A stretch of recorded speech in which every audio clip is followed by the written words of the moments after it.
आज আমরা ভেক্টর পার্টের উপর শর্টকাট ট্রিক্স শিখব। খুব পপুলার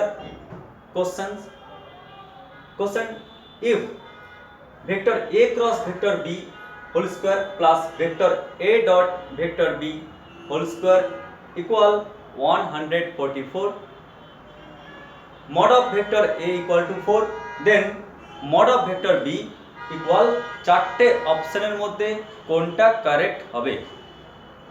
খুব ইম্পর্টেন্ট এই প্রবলেমটি বিভিন্ন এক্সামের জন্য। তো এর শর্টকাট ট্রিক্স কি? এর শর্টকাট ট্রিক্স হলো cross square plus dot square equal mod square, cross square plus dot square equal mod square. তাহলে আমি কি লিখতে পারি এখানে? Vector a cross vector b whole square plus vector a dot vector b whole square equal mod square, অর্থাৎ mod of vector a whole square mod of vector b whole square.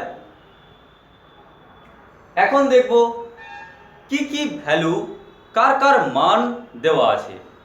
দেওয়া মান অনুযায়ী আমরা এখানে ভ্যালু পুট করব।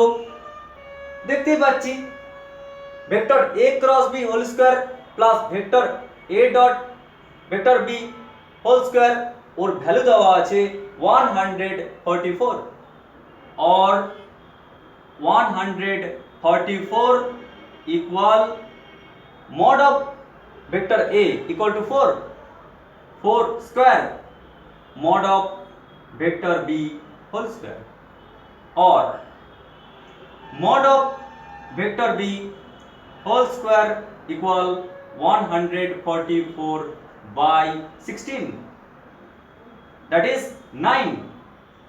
Then mod of vector b equal only for 3, not plus minus 3.